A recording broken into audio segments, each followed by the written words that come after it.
tal? Buenas tardes amigos de DBB Noticias, los va como todos los días desde la ciudad de Londres, Pascual Raúl Zárate Gil. Antes de comenzar, os queremos invitar como todos los días que entren a nuestro portal de noticias dbbnoticias.com, un portal que tiene el propósito único manteneros bien informados, así como también nos escuchen en Parna Radio, donde esta transmisión será compartida unos minutos más tarde. Y bueno, queremos comentarles que el día de ayer fue el cumpleaños del gobernador Alejandro Armenta Mier, que pues realmente ha ido desempeñando una muy destacable administración. Y bueno, no solamente lo dice este medio, sino otros también. Algunos de ellos ha sido pues poner ante todo Puebla, que vuelve a resaltar como una de las grandes entidades del país, las obras de bienestar también, la reestructuración en varios sectores también de nuestro estado, no solamente en la capital. Y pues hablando un poco otras noticias es lo que ocurre con la presidenta Claudia Sheinbaum, la cual ha pues agradecido y hecho público que han pedido una prórroga para del Tesoro del Departamento de Tesoro de Estados Unidos para los bancos y las casas de bolsa que habían sido pues investigadas y puesta a luz de que están facilitando lavado de dinero o transacciones de grupos criminales que al menos ahora han sido reconocidos como grupos terroristas dentro del país norteamericano. La presidenta agradeció y realmente esta prórroga para que la Secretaría de Hacienda y el gobierno mexicano, en pocas palabras, tomen las manos sobre el asunto, sobre estas casas, Cibanco, y también pues reconoce que es parte de la buena comunicación entre los gobiernos y el respeto a nuestra soberanía. Y hablando de bancos, el Banco Central de México ha recortado la tasa de interés, aunque Jonathan Heath, subgobernador del Banco de México, se opuso a ello, ya que no cree que hay suficientes datos para fomentar dicho recorte. Sin embargo, al final el Banco de México ha decidido recortar su tasa de interés. Y antes de entrar a nuestro comentario de hoy, les queremos compartir que el gobierno de Estados Unidos, Donald Trump, ha impuesto un 50% de arancel a 600 productos de Brasil. Esto será a partir del 1 de agosto. Veremos, porque lo hemos visto previamente, que son algunas imposiciones que al final se echan para atrás, se negocian y es simplemente una forma de empezar a pues prácticamente renegociar ciertos términos que le favorezcan a su país. Y bueno, el día de hoy queremos comentarles también que tenemos a nuestro invitado, nos envía hoy una cápsula, el doctor en Filosofía y Letras, Diego Ulises Alonso Pérez. Cuenta con prácticamente estudios en Alemania, en Canadá, en Francia y claramente por nuestra casa Máximo Estudios, desde la UAP y también la UNAM. Y bueno, hoy nos envía una cápsula y le queremos agradecer, así que ¿qué tal? ¿Cómo está? Muy buenas tardes. Hola, doy lectura a mi colaboración para DBB Noticias, en esta ocasión llamada Gentrificación, Xenofobia y Malestar Social.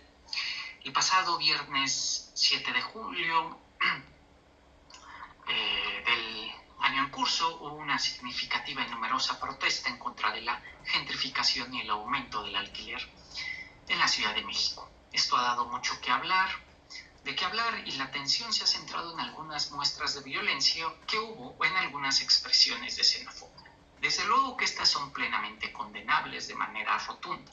No podemos caer en un discurso de odio y resentimiento del que nosotros mismos somos las víctimas y chivos expiatorios del otro lado de la frontera norte. Sin embargo, y habiendo categóricamente rechazado ese tipo de violencia, las autoridades de nuestro país están obligadas a dar solución a los legítimos reclamos de la población. El problema es que esa violencia silenciosa de la que muchísimas familias están sometidas día a día es invisible. No se deja tan fácilmente captar en una sola imagen. Me refiero a la violencia de no poder pagar una vivienda digna, no importa si hablamos de renta o hipoteca, aun cuando se tenga un trabajo remunerado de manera promedio.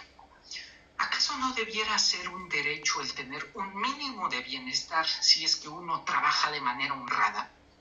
Pero justo esto es lo que sucede a cientos de obreras, artesanos, profesionistas, que están obligados cada vez a vivir más lejos de sus zonas de trabajo, en peores condiciones, con peores servicios, en periferias que también se encarecen y que a su vez desplazan a la población que ahí vive.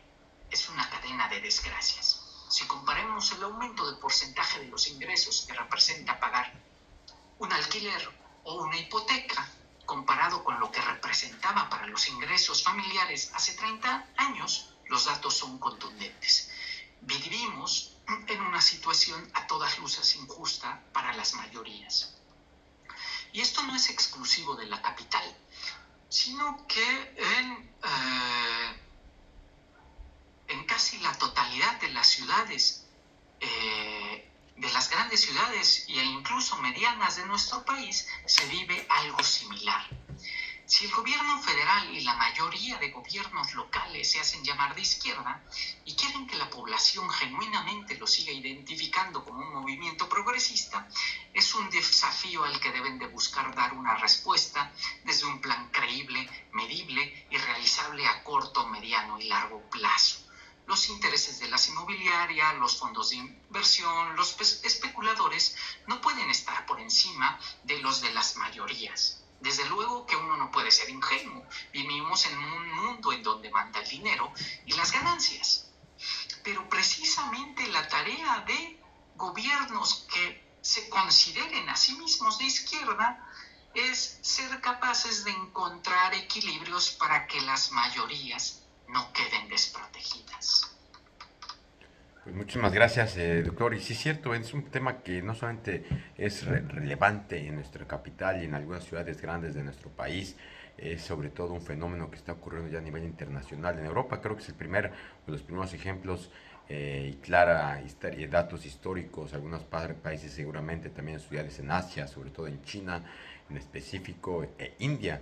Es como estas grandes urbes que se van expandiendo, la población también, pues lo que ocurre es que pues se encarece muchísimo las propiedades, las rentas o incluso la compra-venta de cualquier inmueble en las zonas turísticas y sobre todo en el corazón, donde solamente algunos pueden comprar, esto porque o hace años que compraron, son prácticamente bendecidos y dichosos de que puedan tener una propiedad en dicha zona, o en ocasiones la tienen que vender por cualquier otra cuestión, desde necesidades, por inversión, y pues eso simplemente ha ido generando que las propiedades para comprar se encarezcan demasiado por la demanda, la oferta, y además de ello pues la renta, que va muy de la mano, que le ocurre en la Ciudad de México.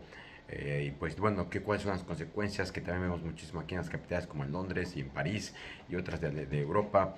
Es que prácticamente la mancha urbana se va expandiendo, pero las zonas laborales se encuentran muy concentradas en las mismas zonas. Entonces esto tiene un impacto pues de desplazamiento, como menciona, a otras ciudades. El teletrabajo o el home office fue temporal, no todos podemos decir que es algo que se vaya a quedar, y en algunas partes del mundo, en la mayoría, pues prácticamente todos tuvieron que volver, o al menos 2-3 veces a la semana. Así que la distancia sigue siendo algo pues verosímil y necesario para poder comunicarse a las zonas de trabajo. Y también un gran problema es que el ingreso no va a la par de cómo se encarece no solo la vivienda, sino también el estilo de vida.